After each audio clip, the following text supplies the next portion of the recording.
Je suis joint ici par des artistes exceptionnels. En arrière de moi, j'ai à l'écran et de loin notre vétéran Yannick Paquette, Allô? que vous connaissez beaucoup de plusieurs bandes dessinées, incluant Batman. Et nous avons aussi ici Marguerite Sauvage. Bonjour. Bonjour. Et que moi je connais de DC Bombshells et plusieurs autres. Et aussi une affiche d'un événement qu'elle a travaillé dessus, que j'adore. C'est mon affiche préférée de 2015 de le Comic-Con de Montréal. C'est déjà 2015. C'est dur, hein? Et le nouveau arrivé, c'est Juni Ba. Bonjour Juni. Et il travaille sur une bande dessinée de Image qui s'appelle Monkey Meat. Bonjour. Alors, je vais demander des questions au début et ensuite, s'il y a des questions pour le public, je vous invite à demander des questions un petit peu plus tard. Alors, je vais commencer par Yannick, parce que c'est les plus gris qui commencent. Alors, Yannick, ceux-là qui ne le savaient pas, Yannick ne peut pas être présent ici à cause qu'il était en voyage et quand il s'est fait tester quand il est retourné, il s'est fait tester et malheureusement, il a la COVID et il doit rester à la maison. C'est quoi tes symptômes? As-tu beaucoup de symptômes ou... Non, c'est pas si pire. Petite fièvre la première journée. Un peu la voix rauque, là, mais rien de dramatique. Là. J'ai eu 3 vaccins, fait que ça m'a préparé mentalement et physiquement à endosser la COVID. Puis bon, ben c'est probablement un variant aussi qui est moins... c'est pas comme les variants du début, là. C'est des trucs très contagieux et qui fait relativement pas si fort que ça. Dans mon cas, ça veut dire qu'il faut pas... chaque cas est unique, Oui. puis il est encore dangereux, là. Fait que c'est pour ça que je m'en vais pas me vous licher toute la face partout, là. Alors Yannick, moi je te connais, ça fait longtemps. Depuis que moi, j'étais un jeune homme, j'allais à les conventions, puis toi, tu étais un jeune homme aussi, Ouais. qui faisait des dessins. Je me rappelle, j'avais acheté des prints de plein... N'importe quoi que tu faisais d'X-Men, moi j'achetais tout de suite. J'ai une coupe de Brood, que j'adore de toi. OK. Mais tu as travaillé sur beaucoup de bandes dessinées américaines, des comic books, Marvel, DC, entre autres. Mhm. Est-ce que tu as travaillé dans le monde de la bande dessinée toi-même? Ou ça a toujours Tu été? faisais la bande dessinée par rapport au comic, là. Franco-belge, oui, exactement. Ben moi, j'ai grandi à Montréal, fait que mes premières expositions, c'est le matériel franco-belge. J'ai lu du stock Astérix, j'ai tout lu mes Tintins, tu sais, comme un bon francophone, là. Fait que et lorsque j'ai comme un peu décidé de faire de la BD, les deux marchés étaient une option à ce moment-là. Le marché québécois est aujourd'hui un festival comme on voit là, démontre le progrès immense qu'il y a eu, mais à l'époque, il y avait Crow et Safarir, puis si tu faisais pas de l'humour, gros nez un peu, ben il y avait pas vraiment d'options. Fait que le marché québécois est exclu pour mes coûts personnels pour moi. Et le marché européen me semblait premièrement loin, mais aussi les auteurs qui étaient là semblaient des auteurs déjà quasiment arrivés pleinement formés. Là, t'en vas pas chez Casterman, hey, c'est mon premier, j'étais encore en train d'apprendre à dessiner, tout ça. Ça me semblait inaccessible. Et pour des questions de timing, on parle de 1995-14 que j'ai pris ma décision. Le marché américain, lui, était complètement en furie. Il s'en vendait des milliards de copies de plein de cochonneries pas regardables. Fait il y avait une énorme demande aussi. Fait que ça me paraissait plus comme OK, je vais faire ça. Parce que j'ai jamais eu vraiment à faire de la BD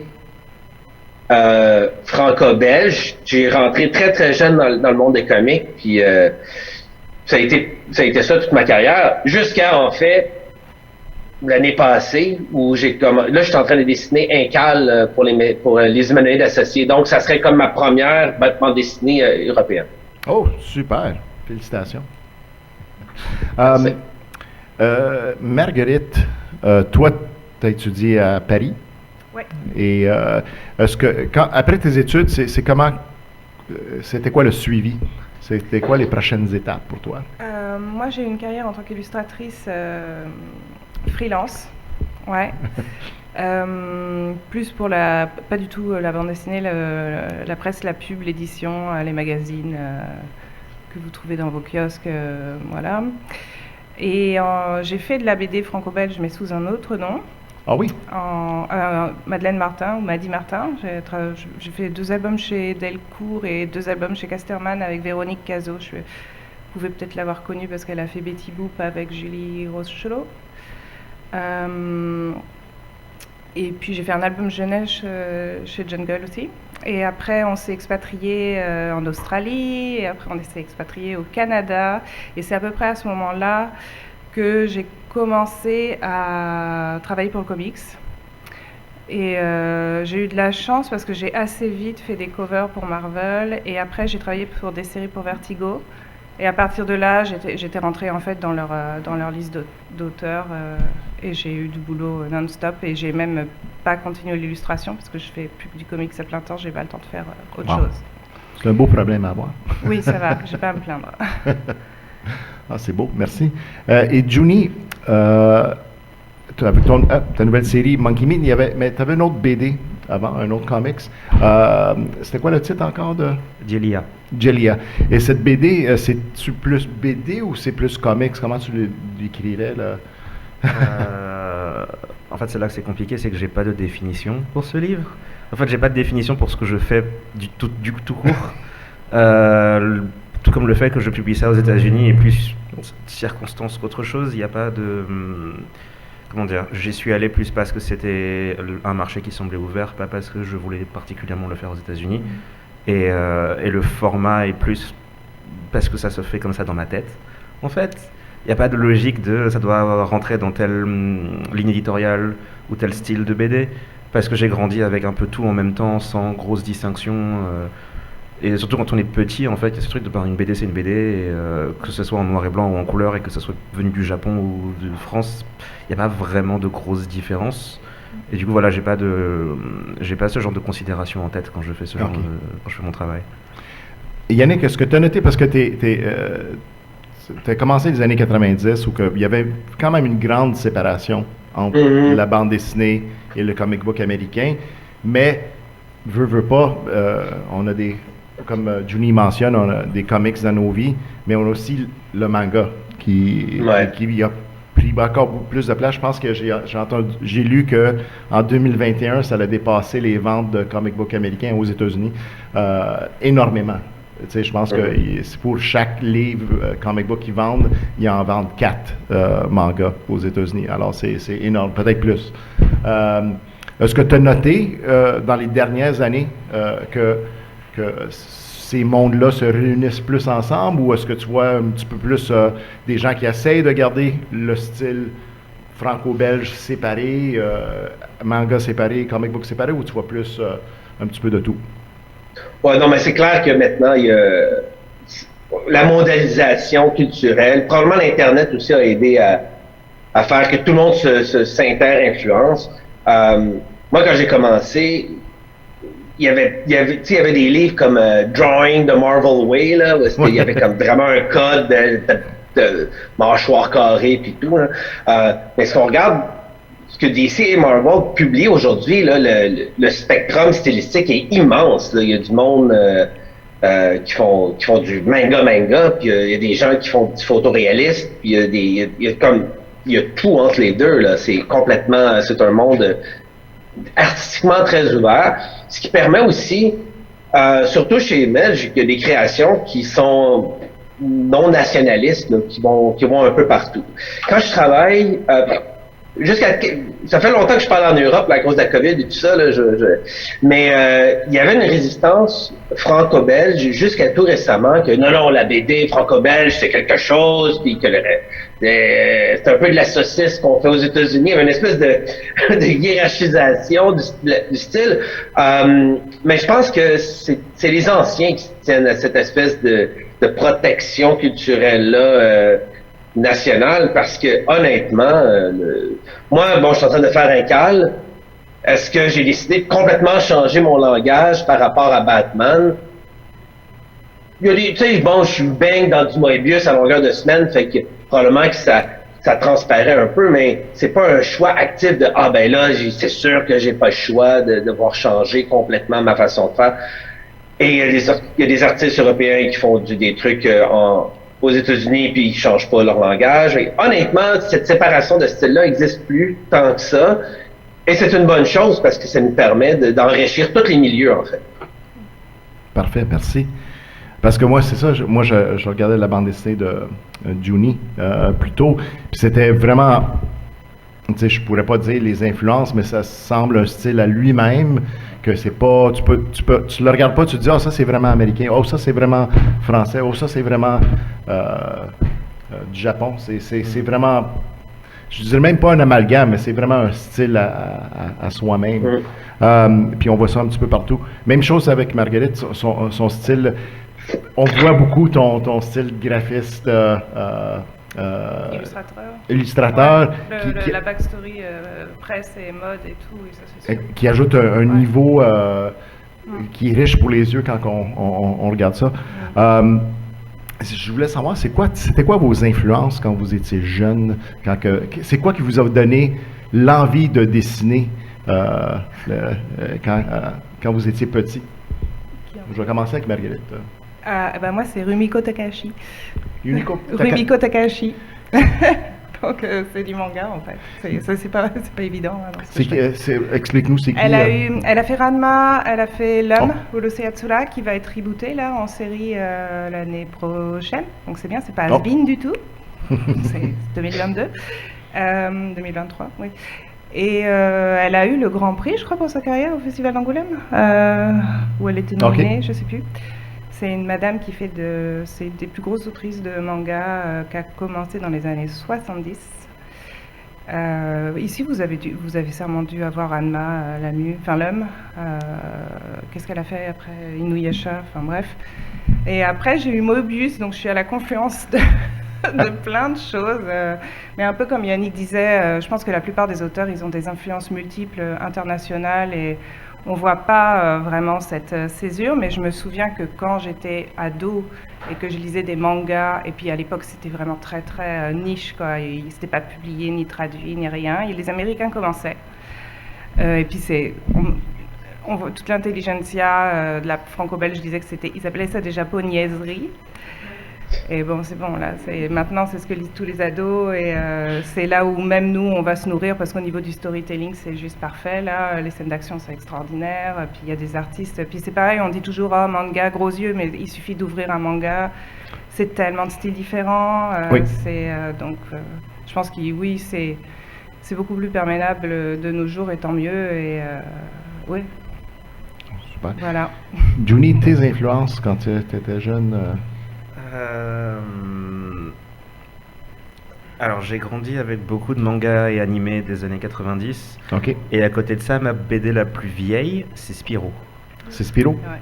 Mais le truc qui m'a fait commencer à dessiner, c'est que quand j'avais 7 ou 8 ans, on m'a offert ma première console de salon qui était une Dreamcast avec Sonic Adventure dessus. Ok. Et j'ai découvert Sonic le hérisson, du coup, et mon cerveau a un peu genre fondu. Et j'ai mes premières BD quand j'avais genre 11 ans, c'était sur Sonic. Et de là, par contre, narrativement, aux alentours de 10-11 ans aussi, j'ai déménagé chez mon père qui avait le câble et qui du coup avait Cartoon Network. Et c'est devenu ma vie pendant environ bien un an. Parce que aussi bien les vieux cartoons que des trucs plus récents du début des années 2000, genre Samurai Jack est le truc le plus évident dans ma manière de dessiner, dans ma manière de faire de la narration. Et avec beaucoup d'animés du début des années 2000 et des années 80-90. Et beaucoup de ça, en fait, c'est mixé jusqu'au moment où j'ai découvert... Il y a eu Gorillaz et il y a eu Hellboy. Quand j'avais environ 16-17. Où c'était une espèce de redécouverte il y a une autre manière de dessiner, où il y a une manière de mettre en scène les choses et de les simplifier graphiquement, que j'avais jamais vu avant, aussi bien dans le manga que dans la BD franco-belge. Et en particulier Hellboy, en fait. La manière dont il avait de simplifier les choses et de créer une ambiance, j'ai limite envie de dire qu'il créait des logos à partir des formes des choses. Et mon cerveau, en fait, a eu un espèce de déclic de... T'as jamais réussi à dessiner comme les dessinateurs de manga que tu aimes, parce que t'as pas le trait aussi fin que eux, ou le trait aussi réaliste que eux. Mais ça, tu peux faire. Parce que ça, tu peux. C'est assez drôle, comme ma première BD, c'est de la fantasy ouest-africaine. Il y a le style de l'art africain qui est beaucoup dans la stylisation des formes.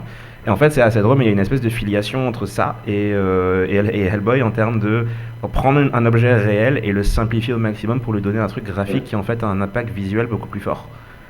Et je m'en suis pas rendu compte tout de suite en fait, c'est en faisant mes recherches graphiques que j'ai commencé à réaliser qu'en fait il y avait des mécanismes de dessin dans Hellboy qui s'appliquaient à ce que j'étais en train d'essayer de faire. Ah, super. Nice. Merci. Yannick, tu parlais tout à l'heure de Astérix et Tintin et tout. Ça, c'est, je pense, moi aussi, je trouvais ça dans la bibliothèque à l'école. En fait, mon vrai dieu, c'était Gottlieb. Et probablement que si je m'étais embarqué en être auteur, l'espèce d'humour de Gottlieb, ça m'a toujours plu. Mais en même temps, au niveau graphique, purement graphique, j'étais bien impressionné par les vieux maîtres américains, Bernie Wrightson, puis des gens qui contrôlent la double lumière de façon bien dramatique, Al Williamson, Al Foster, tous des bonhommes en fait que j'ai découvert à travers des réimpressions en français qui étaient faites en Europe, parce que à ce moment-là, dans les années 80, la mode avait déjà bougé aux États-Unis, c'était plus ça qui était dans le coup. Mais moi, c'était à ça que j'étais exposé à travers l'Europe pour découvrir c'était quoi les Américains. Et quand j'ai découvert ce qui était actuel aux États-Unis, à cause de mon âge, c'était presque impossible de fuir Jim Lee, que ça soit une influence quelque part à travers le langage qui est un peu là. Mais dans les influences les plus apparentes, je pense que n'importe qui connaît un peu mon travail, c'est que il y a du Kevin Nolan très très proche de la surface. Mais moi aussi, je suis un gros fan de Mike Mignola et cette espèce de capacité de dire beaucoup avec très peu. C'est quelque chose auquel j'aspire parce que moi, j'ai l'impression que souvent, je finis par dire pas beaucoup avec énormément, puis là, je m'arrache les cheveux. Non, j'ai passé 20 semaines à travailler pour faire quelque chose, dans le fond, qui aurait pu être fait avec classe et minimalisme.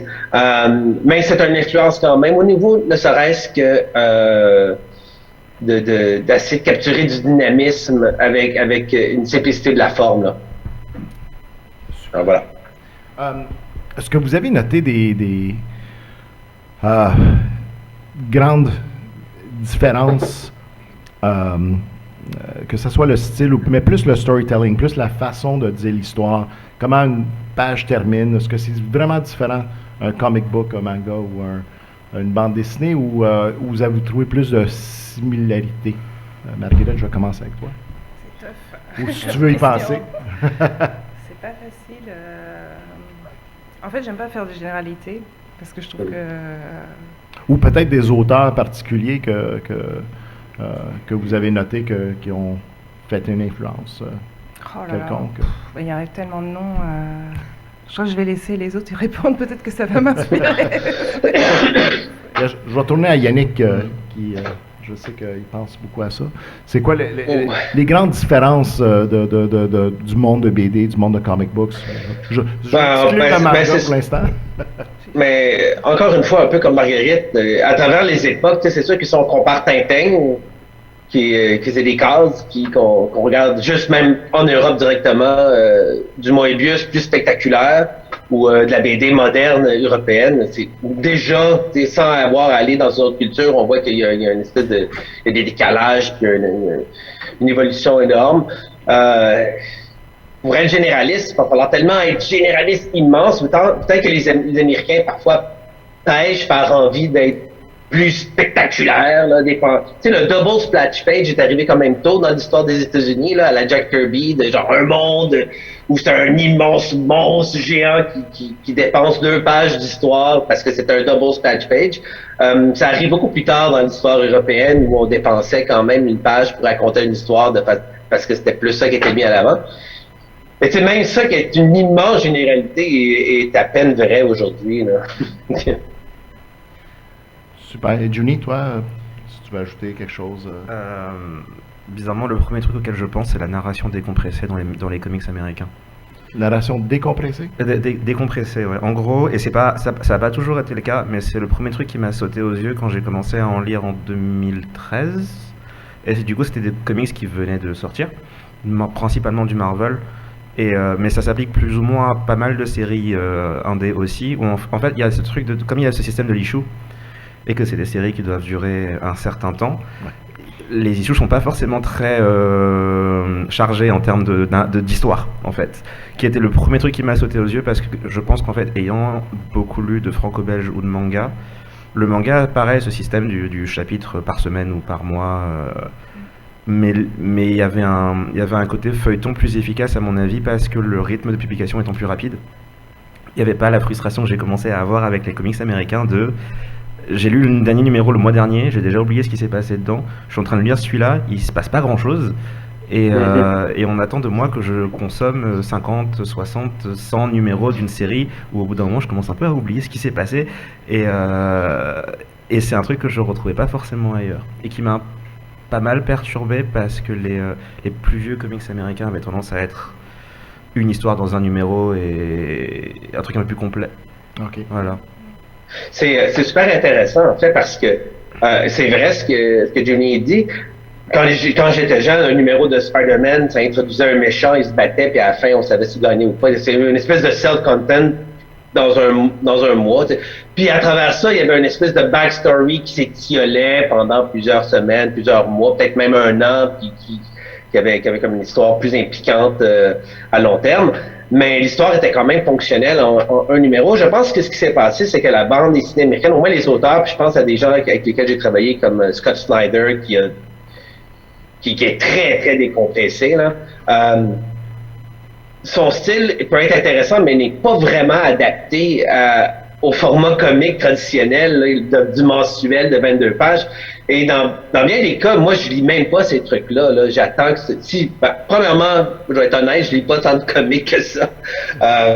Mais quand j'en lis, c'est en trade paperback. C'est regroupé, comme ça, je peux passer à travers plus rapidement.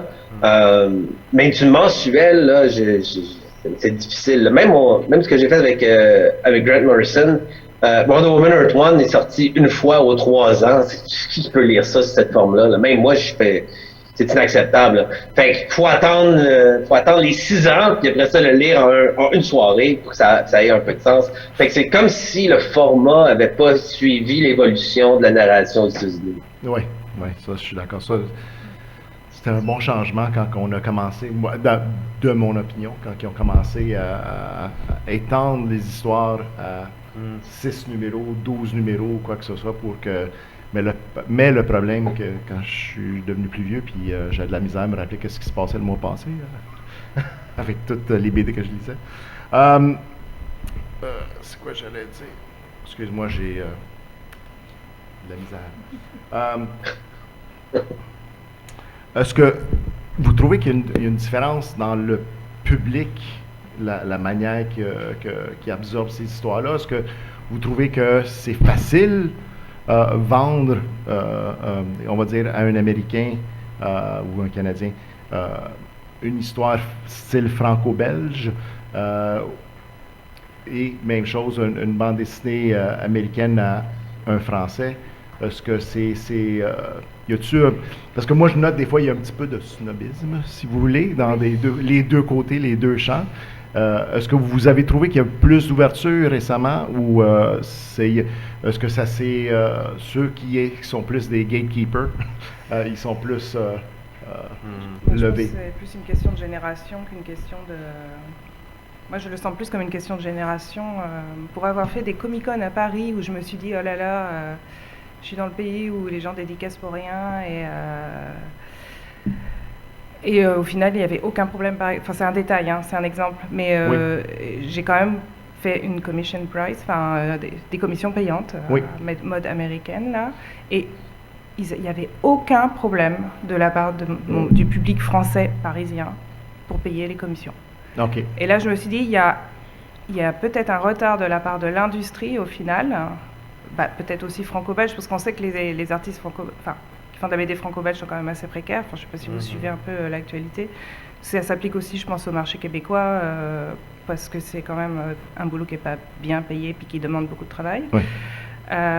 Donc effectivement, si les artistes peuvent à côté faire payer les commissions, vendre leurs prints ou des produits dérivés, c'est ce qui se passe ici, je vois sur les stands, et ça c'est bien.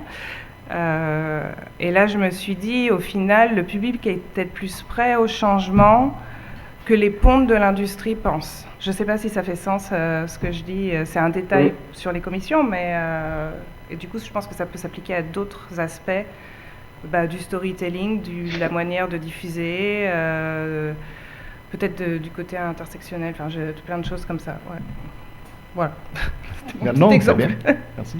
Julie, as-tu quelque chose à ajouter? As-tu vu des différences? Ou... Moi, je piège les gens. Tu pièges les gens? C'est-à-dire que cette fameuse histoire du snobisme et des a priori, on va dire qu'en gros termes clichés, il va y avoir soit le fan de comics qui lit pas trop de franco-belge parce qu'il pense que c'est chiant et désolé, que c'est ennuyeux et que c'est prétentieux, ou il va y avoir le lecteur de franco-belge qui, pareil cliché, va même pas ouvrir un comics parce qu'il va partir du principe que ça ressemble à comment c'était dans les années 90 et que c'est moche et que c'est que des gros bourrans avec des costumes moulants qui se tapent dessus. Et quand je dis que je piège les gens, c'est que les deux côtés ont tellement évolué depuis un bon moment qu'un exemple que j'utilise à chaque fois, c'est que lorsque je dis à quelqu'un tu devrais lire du comics, ça pourrait te plaire, et que la personne me dit j'ai pas envie de lire des bouquins sur des gros bourrins en costume moulant, je lui file Hawkeye de David Aja qui est sorti en 2015 je crois, dont le graphisme est tellement différent et la narration est tellement différente, c'est une œuvre d'art en fait ce livre, et je m'en sers un peu comme genre de gateway drug. Il peut y avoir autre chose que ce que tu imagines, et des fois ça marche et des fois ça crée une espèce de blocage, pas blocage mais genre il y a des a priori qui peuvent être difficiles à briser, mais de la même manière que le manga a pu briser ça par ses propres moyens, en fait j'ai tendance à dire que le souci principal c'est que j'ai l'impression que l'industrie du comics elle a pas profité du succès des films autant qu'elle aurait dû. Et du coup, pour une franchise, pour un style de film aussi populaire, c'est très ironique que le gamin va adorer Iron Man en film, mais il va préférer lire Naruto. Voilà, alors qu'il pourrait lire du Iron Man aussi. C'est pas une histoire de choix, mais voilà. Et donc en fait, mon souci est plus à ce niveau-là. Les industries généralement franco-belges et américaines, j'ai l'impression qu'elles n'ont pas tellement. On dirait qu'il y a une espèce de il y a un manque de volonté d'intéresser des gens en dehors de la sphère habituelle. Et je sais pas pourquoi d'ailleurs. Oui, c'est vrai. Bonne Merci. question. Yannick. Ouais, c'est super intéressant tout ce que les gens disent. Premièrement, je suis d'accord que le public est beaucoup plus flexible et prêt à embrasser les deux cultures. Et habituellement, lorsque j'ai des résistances, c'est des professionnels qui travaillent dans l'industrie européenne, par exemple, c'est eux qui sont comme un peu sur la défensive par rapport à mon travail ou au travail de collègues américains en disant ouais, ben vous, puis là, ça devient plus une question de fierté personnelle puis d'identité, de façon à valoriser son propre travail, peut-être un peu d'ego là-dedans aussi, là, ben bon. Mais je pense que le public est beaucoup plus flexible. Cela dit, une des grandes différences entre la BD américaine et européenne, c'est que nous, aux États-Unis, on est habitué à l'idée que n'importe qui peut faire Batman ou que Captain America, la semaine prochaine, va être dessiné par quelqu'un qui essaye complètement quelque chose de différent. Des fois, il y a des résistances quand les différences sont trop grandes ou quand le public il trouve que non, mon Captain America est supposé de faire ça de même. Finalement, l'auteur décide d'explorer un autre venu. Moi, j'aime cette diversité-là. Moi, j'aime l'exploration. Ça sert à rien de refaire toujours les mêmes trucs, là, mais ça, c'est mon parti pris. Je veux la différence. Mais il y a quand même s'attendent à ça. Tandis qu'en Europe, les personnages sont très associés à l'auteur et c'est moins flexible un peu d'aller... je pense un peu à Gaston, en fait, là, que j'ai vu quelques pages de l'art sont superbes, ça a l'air très franquin, ça a l'air fantastique, j'ai hâte de lire le truc. Et il y a des gens qui déjà, ils sont comme outrés et sont scandalisés à l'idée même que quelqu'un d'autre puisse faire du franquin. Et je peux comprendre peut-être certaines personnes qui qui vont défendre ça, mais d'un point de vue de mon marché, c'est non, t'en as plus. On n'a rien de Franquin. Tu peux tout les relire dans. Mais là, on en donne davantage. Ça peut faire ton affaire, ça peut faire pas ton affaire. T'es complètement libre. Et j'ai hâte de voir, moi, avec, je suis dans une situation un peu similaire avec un Cal. Je vous dis d'avance, je tiens pas la comparaison à Jean Giraud. Là. Je fais ça, je fais une page par jour, là, puis je suis rien là, par rapport à Moebius. Mais il risque d'avoir une résistance de gens qui vont dire « Ah non, la mémoire de Moebius, non! » Mais on n'ôte rien à rien. Puis c'est quelque chose, c'est ça, c'est une grande différence aux États-Unis. On s'attend pratiquement à ce que des générations reprennent les travaux des anciens, qui essaient de voir, il y a une façon de moderniser ça. C'est pas scandalisant. Là. Super. Merci. Et c'est quoi ça ressemble le futur dans 10 ans, dans 20 ans? J'ai des questions difficiles des fois. C'est quoi que ça ressemble le futur de la bande dessinée point mondiale, que ce soit franco-belge, américaine ou quoi que ce soit? Moi, j'ai noté beaucoup que, surtout Marvel, que je note que ils envoient c'est éditeur en français? Editor? Mm-hmm. Oui. Ils envoient un éditeur comme à une convention en Italie. Puis tout à coup, un an plus tard, tu as plein d'auteurs italiens qui travaillent sur un produit Marvel, puis tu as un nouveau style qui se forme. Est-ce que tu vois que ça va se passer de plus en plus souvent? Est-ce qu'il y a beaucoup... Est-ce qu'il y a comme des Américains qui veulent travailler dans le monde de la BD ou rentrer dans le manga ou quoi que ce soit? Est-ce que vous voyez qu'il y a des changements, des mouvements? Je vais commencer. Oui, moi, je vois clairement que Marvel et DC se désintéressent. C'est triste à dire, là. Ultimement, bon, ils font des comics, mais on parle de Warner Brothers et Disney, là. Oui. Fait que DC puis Marvel, qui sont comme les espèces de machines qui font des comics, ont de moins en moins d'importance dans le géant de l'entertainment américain. Et fut une époque où le genre de narration de science-fiction qu'on faisait coûtait extrêmement cher à faire dans d'autres médias. Là. Faire un film, c'était des dépenses colossales. Un show de TV, c'était à l'époque de Gilligan Island, tu pouvais pas faire les Fantastic Four là, avec les effets spéciaux et tout. Là, fait que c'était inacceptable. Maintenant, ces grands géants-là voient qu'on peut faire des trucs chez Netflix qui coûtent pas tellement cher avec ces personnages-là dont ils possèdent tous les droits. Et ça sent que tranquillement, pas vite, il y a un désintérêt relatif pour la BD, la version d'origine, juste d'un point de vue corporatif. Ce qui me porte à croire que, éventuellement, on parle de 10-20 ans, là, je suis même pas convaincu que DC et Marvel vont continuer à faire la publication des X-Men ou de Batman, là, et que ça va peut-être prendre une forme de télésérie disponible là, plus tôt. Là. Il y a beaucoup de similarités au niveau de comment le MCU, là, avec toutes les espèces de films qui s'entrecoupent, tout ça, c'est la même structure que les comics, que les crossovers. Là.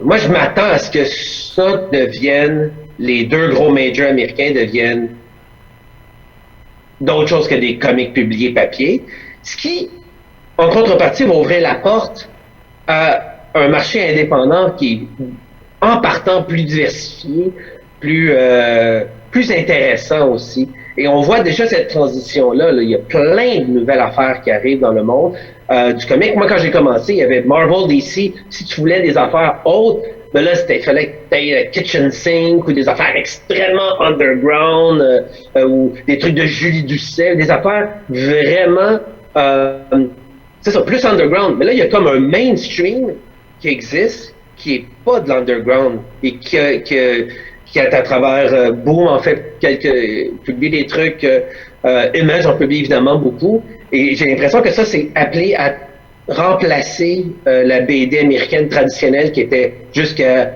tout récemment presque uniquement du spandex qui se tapoche, là, comme dit Julie. Est-ce que dans ta vision, est-ce que tu vois que peut-être une partie de l'évolution, c'est de peut-être terminer les mensuels et créer plus des histoires réunis, parce que je pense que DC, ça fait des années qu'ils parlent de ça, mais on a, tu sais, avec, comme ce que tu as fait avec Wonder Woman, Earth One, c'est ça? Tu sais, c'est une histoire complète, c'est un livre plus long qu'une bande dessinée ordinaire. Moi, personnellement, je trouve qu'il y a de la place, surtout que c'est un public beaucoup plus adulte qu'avant. Tu sais, c'est beaucoup plus dur à faire rentrer les jeunes dans les bandes dessinées. Je suis chanceux, j'ai une fille, puis elle adore Robin, fait que j'y achète. Mais je vois pas, c'est pas comme quand moi j'étais jeune. Quand on était jeune que tout le monde se retrouvait au magasin de bandes dessinées après l'école, puis on ramassait les livres, on les apportait à la maison. Y a-tu de la place pour ces histoires-là réunies ensemble dans ta vision? Ben moi, c'est sûr qu'en tant qu'auteur, je préfère qu'on se fasse donner un rôle plus de littéraire que de magazine. Parce que là, le mensuel, c'est ça, là, c'est ça sort. Puis, ça prend un fill-in pour les 3-4 dernières pages. Ah ouais, on n'a pas, tu sais, il faut que ça sorte. Fait que ça, c'est vraiment une philosophie magazine. Tandis que une approche d'auteur, c'est bon, on crée une histoire qui vaut la peine d'être dessinée. On prend le temps de la faire pour de vrai, on la met en marché de façon réfléchie. Évidemment, c'est ça qu'il faut faire. Est-ce que Marvel, DC vont être prêts à faire ce tournant-là? Peut-être. Il y a des signes de ça, des trucs comme Earth One, c'était ça. Il y a des trucs de Black Label, par exemple, qui sont comme un pas dans cette bonne direction-là. Mais est-ce que ça marche assez pour que ça devienne le futur? Je sais pas. Reste à voir. Je suis dark. C'est la COVID. Est-ce que vous autres aussi, est-ce que vous voyez des différences peut-être dans le côté digital, est-ce que le marché digital, que télécharger des... Moi, je connais pas assez le marché digital, mais je sais qu'au final, il y a beaucoup d'auteurs qui arrivent à exister juste par du webtoon ou des choses comme ça. Je pense que c'est beaucoup là-dessus qu'il y a de l'émergence de nouveaux créateurs. Et juste à mon échelle, je vois autour de moi, et même pour en avoir parlé avec Yannick, la plupart des auteurs, au bout d'un moment, on a envie de faire notre propre truc. Ouais. Donc effectivement, on a envie de faire du creator own ou du graphic novel imprint, young adult, middle grade, des romans graphiques, quoi. Et effectivement, des histoires autoconclusives qui sont du trade paperback. Moi, c'est comme disait Yannick, moi je lis pas beaucoup de comics non plus. Je vais acheter le trade paperback ou des romans graphiques ou des choses comme ça parce que j'ai besoin de quelque chose qui me nourrisse aussi au niveau de l'histoire. Ouais. Donc, mais ouais, l'avenir du format imprimé, oui, c'est une vaste question qui ne concerne pas que la BD, malheureusement. Oui, un petit peu de tout. Ouais. Juni. Alors du côté français, je sais pas trop parce que je suis pas trop ce qui se passe chez eux et de ce que j'en vois de loin comme ça, j'ai l'impression de... Alors au niveau des publications, je sais pas, mais je pense qu'on va finir sur une genre de décapitation des gestionnaires de Delcourt et Glénat et autres par les auteurs eux-mêmes en fait. Et après du côté américain, il y a un côté très... comment dire, tous les ans, j'entends toujours la même rengaine venant de certains contingents de lecteurs de comics américains qui n'arrêtent pas de répéter le comics est en train de mourir, le comics est en train de mourir. Ce qui en soi, en termes de vente de justement tout ce qui est floppies et machin, ils n'ont pas forcément tort, mais tout ce qui est partie manga et graphic novel et machin, là par contre ça monte beaucoup. Oui. En particulier sur tout ce qui est bouquins pour enfants. Et en fait, ça tend à ressembler un peu à le côté français, justement, où en fait, les gens achètent des livres qui n'ont pas forcément de lien avec une franchise, qui ont une histoire dans un volume et tu l'achètes et tu la lis et t'es content, et s'il y a un volume 2 qui sort, tu l'achètes et pareil. Et j'ai l'impression qu'il y a aussi une espèce de désir de, comme elle disait en fait, d'autonomie et de pouvoir bosser sur ses trucs à soi. Et c'est probablement pour ça que quand j'ai débarqué dans le milieu, j'avais pas forcément d'ambition de bosser sur du super-héros, quoi que ce soit du genre. Le premier truc que j'ai fait, c'était pitcher mon propre livre à une maison d'édition qui venait tout juste d'arriver et dont le principe justement était, on va te mettre sur le marché du livre, pas sur le marché du comics. Parce que c'est là qu'il y a le plus de ventes à faire et que le marché est en croissance. Là où le marché du comics, il est un peu en live support. Donc à mon avis, effectivement, il risque d'y avoir un peu de mouvement de ce côté-là où ce que disait Yannick sur le côté IP Farm de Marvel et DC. Ouais. Je serais pas étonné qu'on en arrive à ce stade, effectivement. Comment dire, qu'il y ait une espèce de production à la chaîne de contenu pour être adapté plus tard par des auteurs qui de toute façon se disent je fais ça pour payer mes factures mais je garde mes meilleures idées pour mes propres bouquins à moi. Et ça, au long terme, à mon avis, le lectorat qui vieillit va dire ça fait 15 fois que je lis la même histoire, je commence à en avoir marre. Ouais. Et le lectorat qui est jeune, c'est trop hermétique pour rentrer dedans. Et ils vont se tourner vers des choses qui sont plus originales et qui n'ont pas besoin de page Wikipédia pour comprendre ce qui se passe. Ouais. Avant que je vais passer à des questions au public, alors passer à des questions bientôt, puis il y a un micro qui est là que je vais vous passer. Projet de rêve des deux côtés de l'océan. C'est quoi que, tu sais, l'enfant dans vous, qu'est-ce qu'il aurait aimé travailler, merci, qu'est-ce qu'il aurait aimé travailler dans le monde comic book américain, dans les grandes... Moi, je voulais chaînes? travailler aux États-Unis. Ado, j'avais le rêve américain. Voilà, moi je suis au Canada maintenant. Puis j'ai plus trop envie d'aller aux L'autre États-Unis parce que ça fait un peu peur.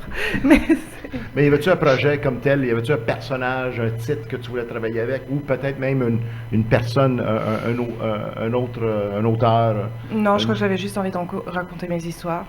Ok, tu voulais juste raconter tes histoires. Ouais, et c'est vrai que le comics, là j'arrive au stade où effectivement j'ai travaillé sur des licences, enfin des personnages Oui.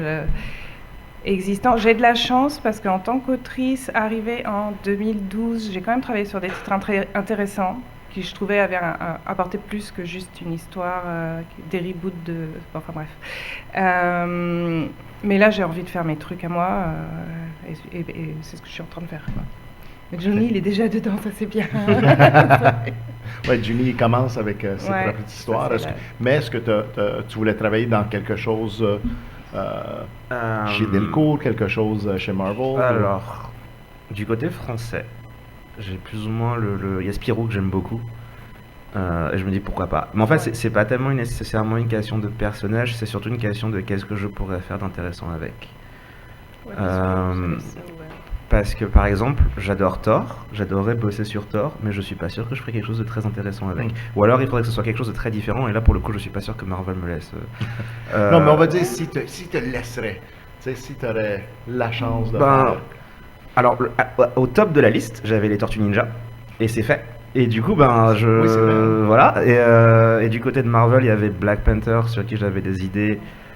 J'ai pu faire une mini-histoire de 10 pages, et je me suis dit, en fait, ça va. J'ai pas... T'es satisfait avec ça? Ouais, j'ai pas la pulsion de faire plus. Il y a Nova, qui pareil est un personnage que j'aime beaucoup, mais j'ai envie de faire une histoire plus pour ce que je pourrais faire avec en termes de notions sur l'héroïsme, sur la volonté d'être une bonne personne, alors qu'on n'est pas forcément très doué dans ce qu'on est censé faire. Enfin, c'est plus les thématiques en fait qui m'intéressent plus que le personnage lui-même. Donc j'ai une histoire sur Superman que j'ai envie de faire, mais pareil, c'est un truc de même pas 30 pages.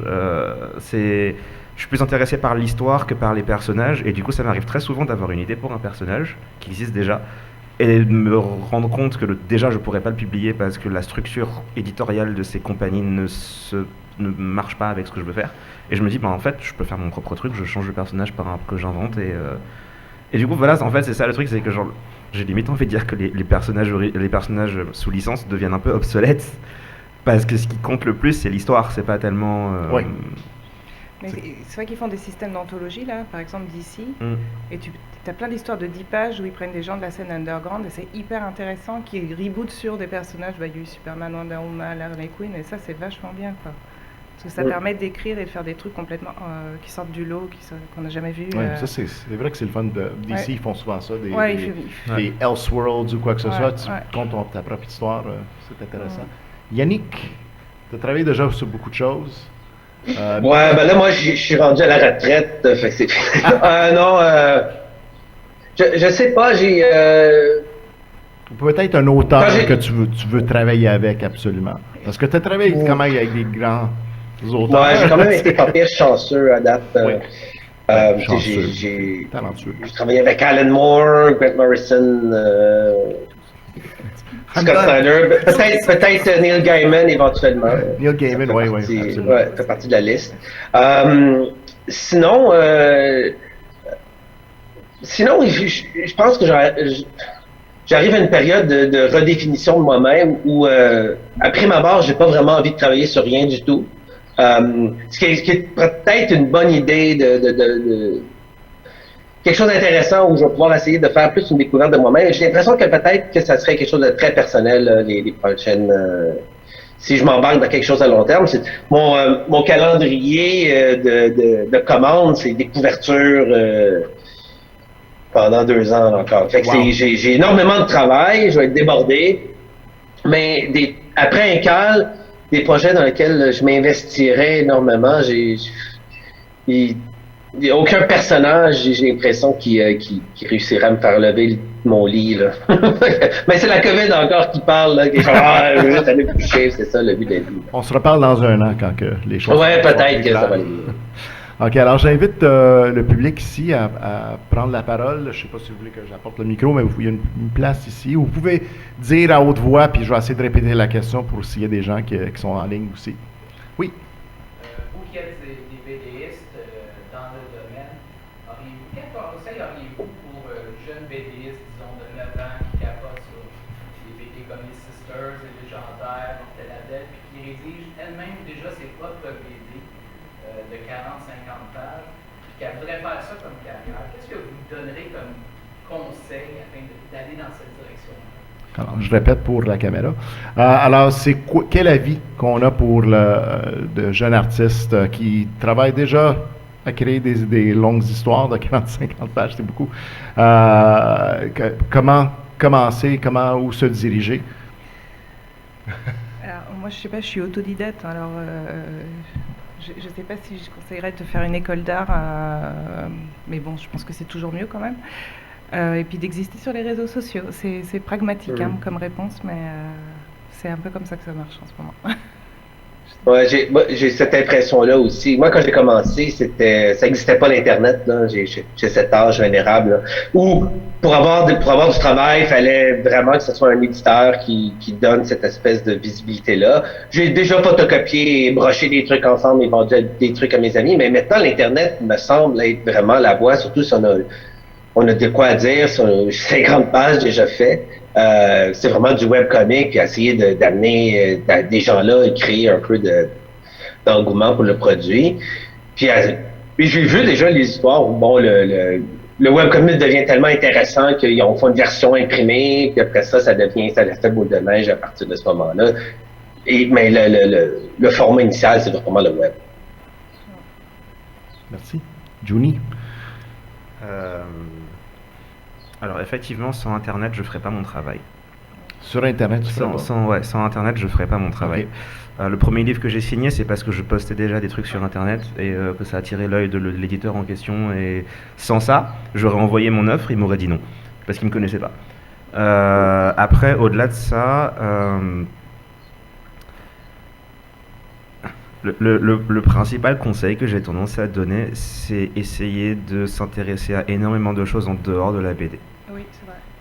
Principalement parce que l'intérêt pour la BD en elle-même, il va jamais changer, c'est pas tellement le souci. C'est plus, il y a une énorme quantité de choses qu'on apprend quand on s'intéresse à des choses auxquelles on se serait pas forcément intéressé à force de rester dans le même sujet, en quelque sorte. Parce que les idées peuvent venir d'absolument n'importe quoi. On peut se retrouver à lire un bouquin sur Nietzsche, par exemple, et se dire ça pourrait faire un intéressant concept d'histoire. C'est un exemple parmi tous les... Je peux aller faire du snowboarding et se dire ça ferait un bon truc aussi. Et l'intérêt principal de ça, c'est que ça crée une banque d'informations dans son cerveau, de plein d'inspirations, de plein de notions qui nourrissent ensuite le travail derrière. Et la raison pour laquelle j'insiste à ce point dessus, c'est parce que j'ai fait une école d'art, justement, et le nombre d'élèves qui ne veulent pas sortir de leur zone de confort et des choses qu'ils aiment est assez élevé, et ça se voit beaucoup. Et qui, à la fin de la formation, dessinent toujours comme leur dessinateur préféré.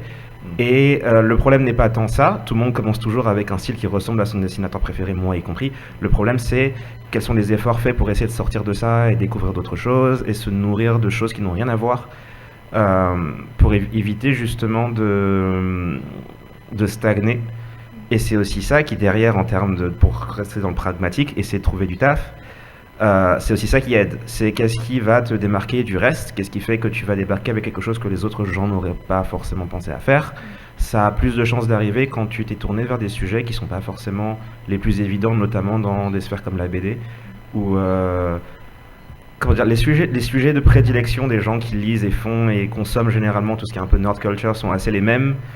Tout le monde a vu Star Wars, faire un truc qui ressemble à Star Wars, ça va pas vraiment révolutionner quoi que ce soit. Donc voilà, donc mon plus gros conseil c'est vraiment ça, c'est essayer d'être curieux de choses qui n'ont rien à voir avec l'intérêt de base. Et puis ça enrichit en tant que personne juste en fait. Voilà. Merci. Je me demandais c'est quoi votre processus puis quel est votre travail? Quel est votre processus? C'est le type de travail? Les outils. Les outils de travail. Yannick, qui en premier? Bon. Yannick qui regarde tous ces outils à l'envers. Alors, Ouais. j'ai un peu les mêmes. Moi, je travaille On a les mêmes affaires, ouais. sur Clip Studio Paint, full digital. J'ai une Cintiq 21 UX avec un laptop à côté. Je vais me mettre à l'iPad Procreate parce que ça a l'air absolument génial. Je suis en retard. Je sais. Et mon processus, qu'est-ce qui t'intéresse particulièrement parce que ça peut être vaste? Ah ben, est-ce que vous faites des storyboards? Est-ce que vous avez vraiment la part? Ok, alors le processus de base c'est je reçois le script, je fais des sums pour moi et moi j'envoie pas de crayonné, j'envoie la page ancrée tout de suite et j'ai jamais quasiment eu de problème avec ça, mais je pense que comme j'ai un background d'illustratrice pour la pub et la presse avec des briefs très détaillés, je suis habituée, je pense, à répondre exactement et du coup, à partir du moment où mon storytelling est clair, que je ne trahis pas l'histoire, j'ai jamais de problème. Et après, je fais la couleur dessus. Ça m'arrive d'avoir des petits retextes de temps en temps, mais c'est très très rare. Mais je sais qu'il y a des gens qui envoient des crayonnés avant. Voilà, c'est ça pour moi. Même chose, moi je suis complètement digital. Wacom, moi j'ai la quoi? T'as la 24. 24, 4K. Je pense pas passer à Procreate encore, là. Je travaille avec Manga Studio. Je suis tellement habitué, j'ai tous mes shortcuts, j'ai tous mes trucs. Je suis confortable. Fait que, mais bon, peut-être un jour, je vais me laisser tenter. Et tout comme Marguerite, moi, j'envoie la page finale. Je reçois mon scénario. Je me fais mes propres petits thumbnails. Je fais pas de crayonné, j'entre directement, puis je reviens avec du blanc, puis je peaufine, puis c'est presque de la sculpture à un moment donné. Là. J'en rajoute, j'en remets. Puis j'envoie une page finale. Pour les couvertures, c'est un peu plus différent. Je vais faire une espèce de rough, vraiment extrêmement rough. Mais les éditeurs qui travaillent avec moi maintenant savent quelqu'un qui me demande pour une couverture. Je envoie une proposition. Traditionnellement, on demande aux auteurs, aux dessinateurs d'envoyer 3 ou 4 versions de couverture. Moi, je trouve ça super chiant. Ça m'intéresse pas de faire ça. C'est trop long. En fait, moi, le plus long de tout mon processus, c'est de trouver l'idée. Là. Fait que je vais pas en trouver 4. Là. Ils me payent pour une. Fait que j'en fais une. Je l'envoie. Puis ici, il y a vraiment un problème de force majeure, là, où je vais en faire une deuxième, mais habituellement... puis c'est un dessin extrêmement rough. N'oubliez pas qu'il faut qu'il y ait des... Je pointe des trucs, ça c'est le personnage, là, parce que c'est comme trop une abstraction. Là. Ça c'est un pied. Là. Bon. Et il accepte ça, je le dessine, j'envoie une version finale. Parfois, je fais la couleur directement avant même d'envoyer l'ancrage. Quand je fais ma propre couleur, souvent, je me permets de faire ma propre couleur sur les trucs extrêmement faciles ou qui sont très design. Sinon, ben, j'ai un coloriste qui fait la couleur pour moi. Juni, ton processus? Alors, je fais tout sur mes propres livres. Donc, j'ai pas besoin de faire de script. Et j'ai tendance à justement principalement trouver que ça sert pas à grand chose. Principalement parce que comme c'est un médium visuel, la narration est principalement visuelle et du coup je réfléchis pas en termes de mots, je réfléchis en images d'abord. Donc souvent je vais gribouiller des plans soit dans un carnet, soit en Procreate sur mon iPad. Je fais des pages qui sont super longues comme ça. Et je dessine tous les plans que j'ai en tête. Et je les déplace les uns au-dessus des autres. Je change en modification jusqu'à ce que j'arrive à une narration que je considère efficace. Après, je transpose ça sur des pages taille réelle. Et pareil, Procreate, je fais absolument tout dessus. Et après ça, je fais la page finale. Du coup, il n'y a pas de script.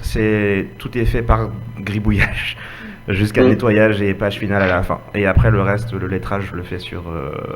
j'ai un iMac Illustrator et je souffre. Merci. Je pense qu'on a le temps pour une dernière question, si on en a une. Si on n'a pas d'autres questions, j'aimerais remercier énormément les auteurs, artistes qui sont venus ici se présenter, nous parler de les différences et les bonnes et mauvaises entre BD et comics. Alors, merci beaucoup Yannick qui est malade, mais il ne paraît pas malade. C'est à l'intérieur. C'est juste à l'intérieur. Marguerite et Juni, c'est où qu'on peut trouver vos BD, vos projets qui sortent bientôt? Yannick, c'est quoi que tu as tu parlais d'un cal, c'est quand que ça finit, c'est quand ça l'imprime? Un cal s'imprime, je pense que ça va être disponible en octobre, et en français et en anglais. C'est un hardcover de 120 quelques pages. Là. Les deux sortis en même temps? Ouais, je pense qu'ils veulent ils veulent le sortir dans les deux marchés. Peut-être que je me trompe, là, mais c'est ce que j'ai cru comprendre. En même temps, moi, ma job, c'est juste de le dessiner, c'est pas vraiment de le mettre en marché, là, mais me semble que c'est ce que j'ai cru comprendre. Okay. Sinon, je fais les couvertures de 50 affaires, là. Je fais les couvertures de Wonder Woman mensuellement. Pas d'autres, des couvertures de Excalibur, c'est même plus Excalibur. Sword of X. Chez Marvel, c'est compliqué de suivre. Les trucs changent de nom comme ça. Puis plein d'autres trucs, je fais plein de couvertures un peu partout. Parfait. Et Marguerite, c'est quoi qui s'en vient dans tes projets? C'est quoi qui sort bientôt? Je sais plus. Je fais comme dit Yannick, je fais une coupe d'affaires en même temps. Mon travail peut être suivi sur Twitter ou Instagram. Vous tapez Marguerite Sauvage, vous devrez me trouver facilement. Et puis voilà, mais pareil, des covers. Là, mon prochain truc, c'est un arc dans la série Wonder Woman. Et juste avant, j'avais travaillé sur Nubia, l'anthologie sur la coronation. Voilà, les derniers trucs que j'ai fait ici. Marguerite, tu fais Wonder Woman avec Becky ou Oui, avec Becky, je suis trop contente. Ah, Becky Cloonan? Oui. Yes! Oui, super. Je suis très très contente. Et Juni, je pense que numéro 5 vient de sortir de Monkey Meat. On est en mai toujours. On est en mai toujours, oui. Ouais, il est sorti au début du mois, du coup. OK. Voilà, et le trade arrive en septembre ou octobre. Je pense que j'ai vu, c'est le 22 septembre arrive le trade. Voilà. Là, je vais l'acheter. J'étais un gars de trades maintenant. Alors, merci énormément. Merci au public de nous avoir joints aujourd'hui à cette journée ensoleillée. Et je vous souhaite une excellente fin de journée dans ce festival. Merci.